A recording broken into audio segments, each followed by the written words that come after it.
Hey all, Grello here. So I'm going to continue with this format for a Monday video each week for a while and see if it grows on me or anyone else. If we don't care for it after a bit, we'll scrap it. But I'll aim to keep this short, sweet, thought-provoking, maybe a little fun, and see if it sticks. I've got some heavier, meatier technical topics in the pipeline. Hope to have one of those out later this week. I know it's been a while, but working on it. Hope to get it out soon. So I got 3 talking points for this past week. There's a 4.01 public service announcement, very short. The PU monthly report came out last week, and are video games getting too expensive? Another creator made a cool video on this topic that I enjoyed, so I'm going to share it with y'all. Not the whole thing. I'll let you click through, but just a little bit of it and share my thoughts, my brief thoughts on this, but also relate it to the monthly report, believe it or not. So let's dig into it. So on the 4.0.1 public service announcement, it sounds like when 401 lands on it's going to go live to the live servers, and 3.x is finally going to go away. I've known a few people as recently as last week still working on those missions, so wrap it up. I've personally not played 3.x since 4.x went in the preview, so big shrug from me, but noteworthy for sure. Don't miss it. Next up, PU monthly report. So, yeah, monthly report came out for Star Citizen, and it talked about what the devs were up to during November and December. So this is a big recap. The fruits of which we've seen some of already, others not so much yet. I'll drop a link to the report in the comments below, but what stood out to me is things of note. I'm not going to go through this whole thing. There's a lot here, but I did want to touch on the things of note, like the things that really stood out to me. One of those things was in the R&D section. They talked about working on dynamic weather. We heard some of that at the last CitizenCon during the panels and stuff where they were talking about Genesis and all the work they were putting into bringing planets to life and making them more dynamic and making sure that the weather was being impacted by the parameters of the planet, like its atmospheric composition, planet rotation, winds, all that stuff. So it's very exciting to hear that work is going on that. I know some of the stuff we saw back then was pretty cool, and the stuff in my head's even cooler. So can't wait to see that progress further and to the point where we're actually interacting with that. Below that, in the tech and art animation, the last sentence down here, they had a blurb about fuse puzzles. I don't know if I've heard about fuse puzzles. I'm sure that's floated around, but I don't know exactly what they mean by that. But right now, like whenever you're replacing a fuse on the ship as part of engineering, like you just pull it out, put it in. If they're working on something like more mini games that are deeper than that, I'm all for it. Sounds cool. What else? Economy updates. They mentioned in here, the work that went into making dropping a size 10 bomb feel like an actual financial decision. I've done this with just kind of repairing ships in general, replacing missiles, torpedoes, like the Polaris. Like if you're going to launch a torpedo out of a Polaris, you feel the sting of that, like as you're pushing the button. I know I do.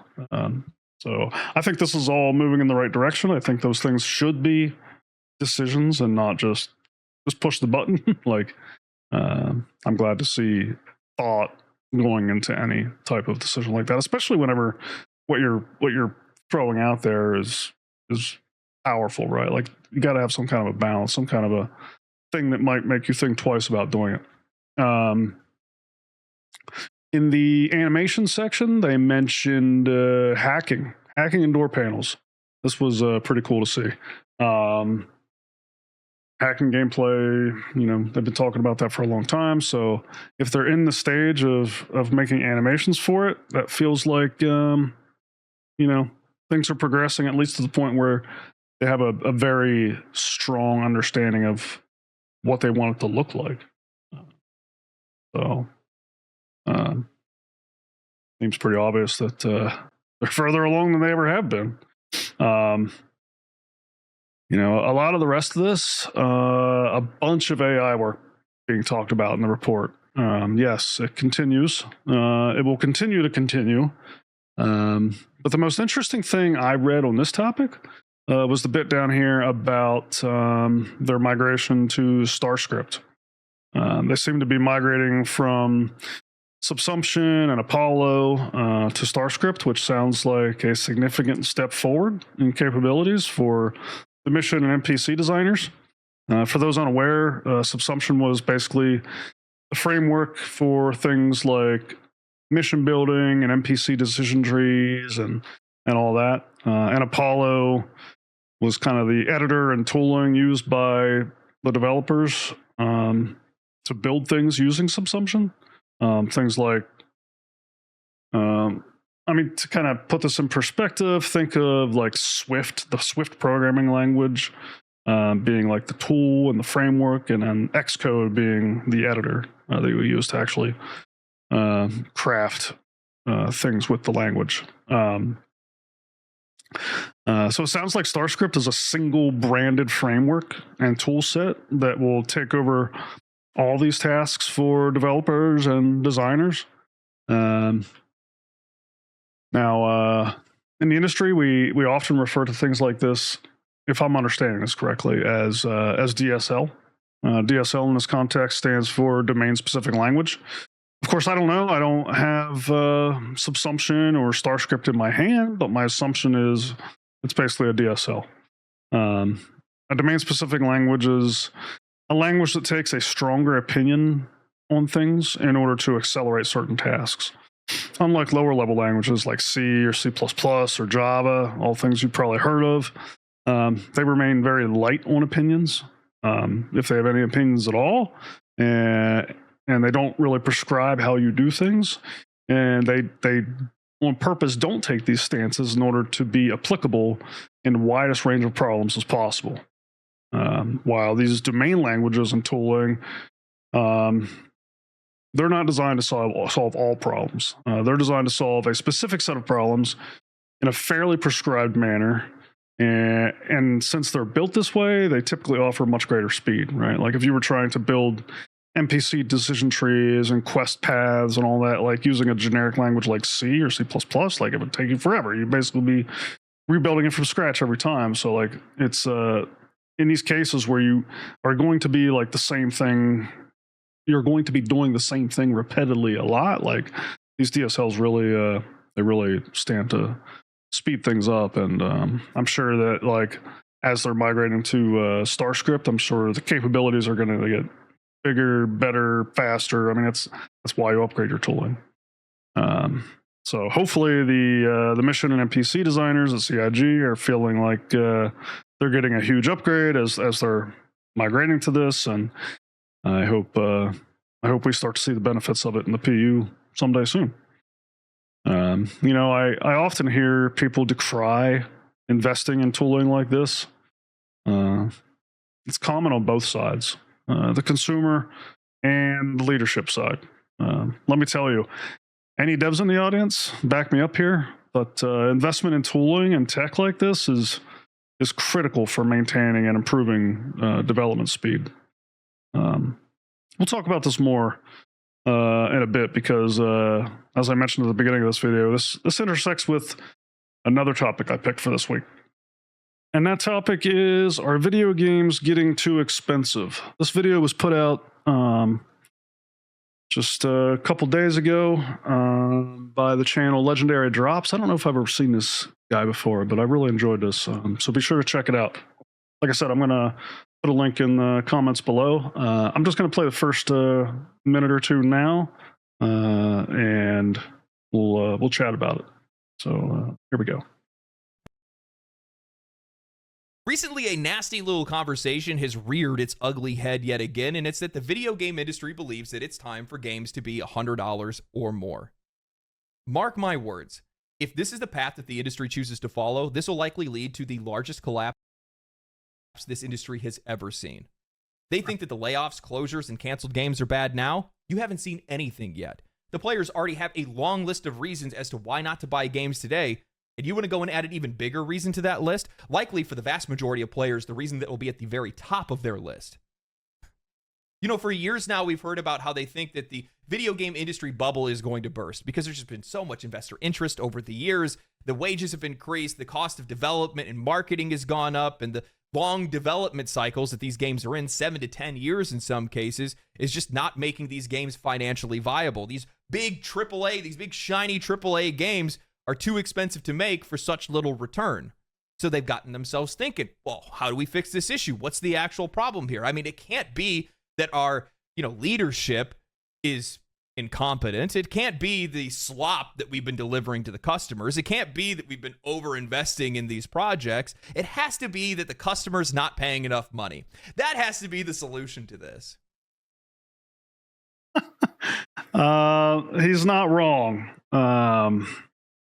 There's lots of problems, some of which he's naming, such as incompetent leadership, but also incompetent engineers. Layoffs aren't always wrong or a bad thing. Companies naturally fill with incompetence over time, and you need to trim that out. How good a company is at doing so is a big factor in its long-term success, in my opinion. But beyond that, earlier we were talking about tooling and domain-specific languages, and I said it was going to come up again, and this is here we are. So tooling or lack thereof is a big reason games and software in general is taking longer and longer. I've worked for a lot of the biggest tech companies on the planet, and let me tell you, they all have one thing in common, and they hate the word tooling.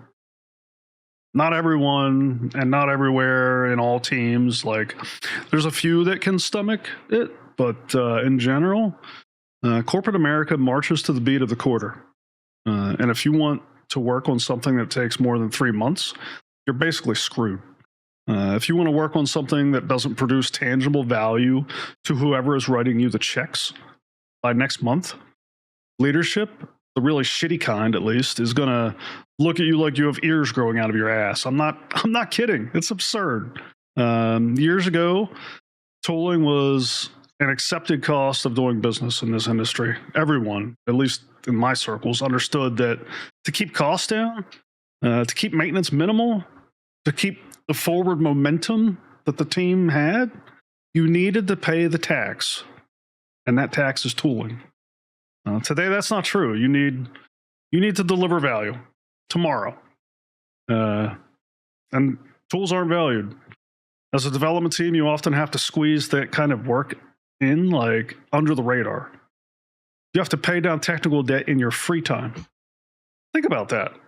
To do your job well, you have to sneak around like a freaking fox at night hunting a rabbit. And this gets me heated. It hits too close to home. And, we're guilty as consumers, too. It's one of the bitches of the open development model that indie studios are forced into to fund games. Like, we demand transparency, and then we blast them for wasting time or spinning wheels while making tools. You hear people chanting, just give us the game, just give us the loop. Why are you wasting all this time on meshing or this engine or that tool? Fix the freaking elevators. Fix the fact that my horse in ashes doesn't animate properly. What the freak are you people doing? Wasting time on insert tool you don't understand here, instead of fixing this super important thing that disrupts me daily right here. You have no idea how close our mentality is, like we, the consumer, is to the mentality of the corporate exec. It's eerily similar, strikingly so. The motivations are slightly different. The consumer wants a dopamine hit. The corporate execs wants cash, which, what the hell do I know, probably translates into a dopamine hit too. I'm no psych. I understand bits. I don't understand brains. And you have the engineers sitting in the middle of it all, just wanting to do this trade skill, this discipline that they're passionate about. They want to do it properly, and they're sandwiched in between two groups of people yelling at them every day that they're doing it wrong. It's maddening. I'm telling you, it's maddening. They're not the only ones, like, you hear the same thing coming from other professions. I've got some teacher friends who get yelled at by the kids, the parents, scolded by the administration. It's the same shit. It's everywhere. Sometimes it feels like an epidemic. We keep hearing that, we have a shrinking number of people that want to actually do things. And then I think, well, hell, we have a growing number of people that enjoy yelling at the shrinking number of people that want to do things. Like, where does it end? I don't know, but apparently one of the stops along the way is that games cost $100 or more. And coming back full circle, this is why Starscript 1.1 is so important. And that's why I called it out as one of the most important things I saw on CIG's monthly report. Other people commenting on this stuff, a lot of them will probably skip right over that. Like, yeah, blah, blah, blah, which tracks. You see what I mean? It's very encouraging to me that CIG continues to invest in stuff like this. It tells me that they get it at a fundamental level, like a lot more people used to 30 years ago.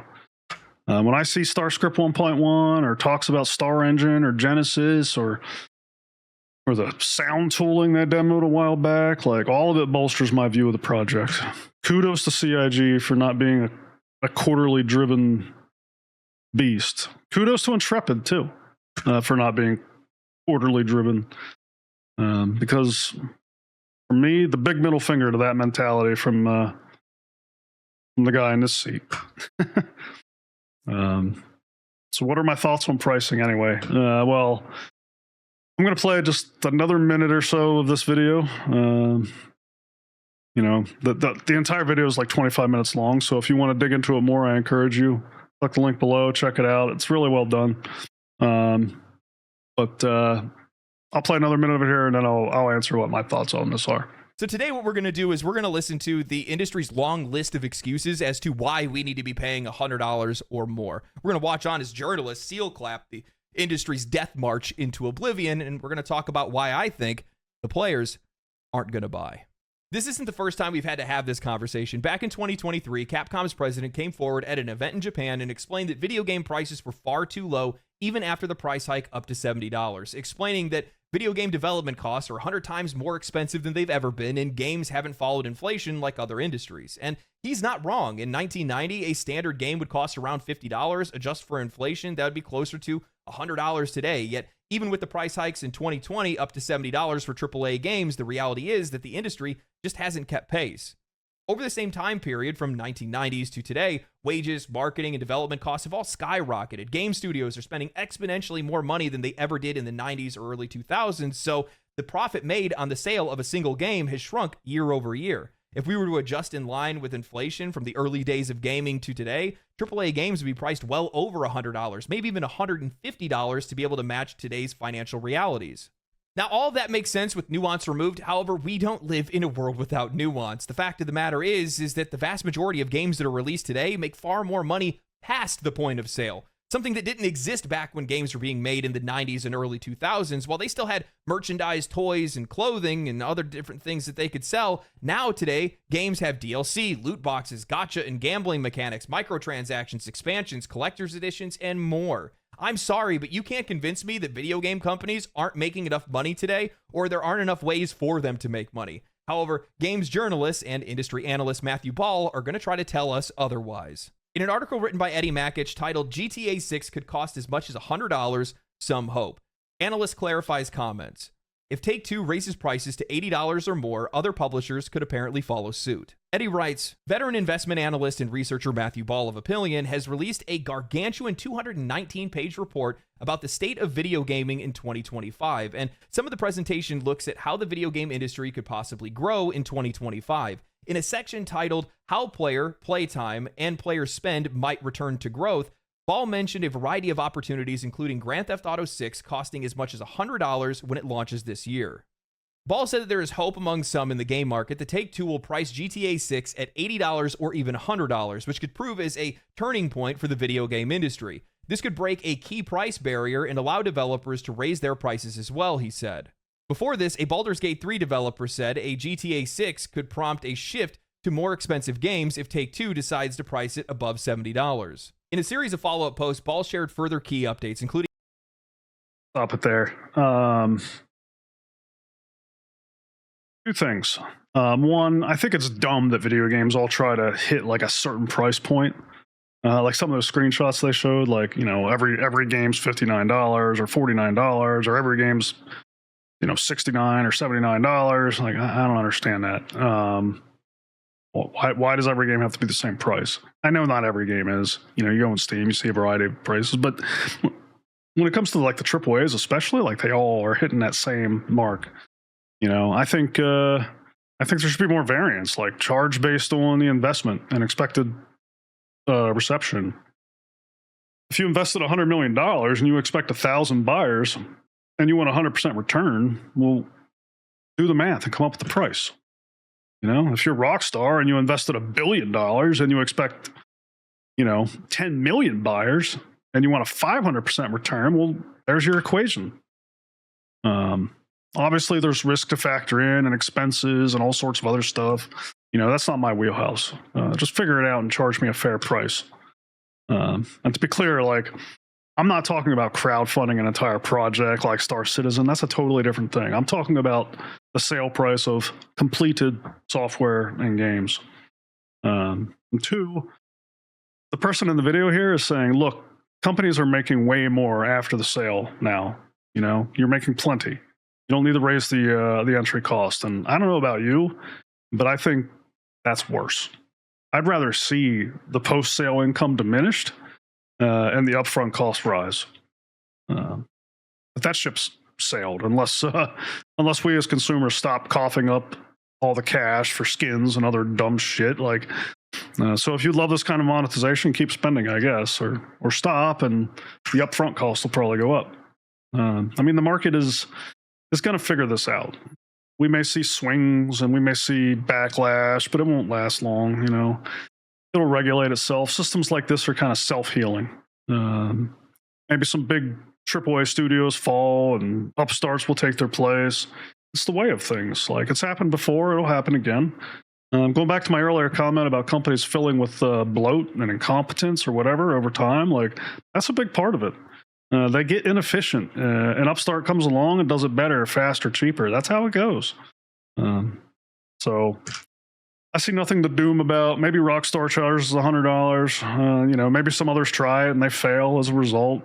If a lot of people start trying to charge a $100 mark and the consumers revolt and they're saying like, "Hey, we're not going to pay it," like, yeah, that could happen. I agree with this guy, but you know, if that happens, the industry will change. You know, it's up to us as consumers on how this all goes. But the problem is it's up to us collectively.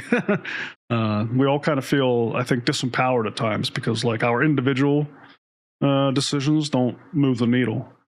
But whenever you do it in mass, needles move. I mean, just look at some of the things that have happened on Steam recently with just review bombing and all that stuff. I mean, there's power in numbers. So vote with your wallet, and things will go one way or they'll go another, and that's it. Like, not much to get worked up about. But I do hope I did a well enough job at connecting these conversations to tool building and the monthly report and the crappy quarterly mentality. You know, I'd like to know what your thoughts are. What are your thoughts? Drop me a comment. I'd love to hear about it. Are you working at one of these places for some assholes that don't let you do your job properly? Tell me about it. Or even better, are you working somewhere that gets it? I'd love to hear about that too. What's your thoughts on the monthly report? Did I get you jazzed up about Starscript 1.1? Were you even paying attention to it before? I'd love to know. You should be. It's important. So that's all I got for this week's recap, or whatever I'm going to call this. I'm not sure yet. Hope you enjoyed it. I'm going to cut it off here. Like I said at the beginning, hope to be back in a couple days with a meatier technical topic, the kind we haven't dove into for a while, but I'm ready to do so. So get ready. Thanks all. Really appreciate you being here. Appreciate the views and continued support. Can't wait to see you again. Grollo out.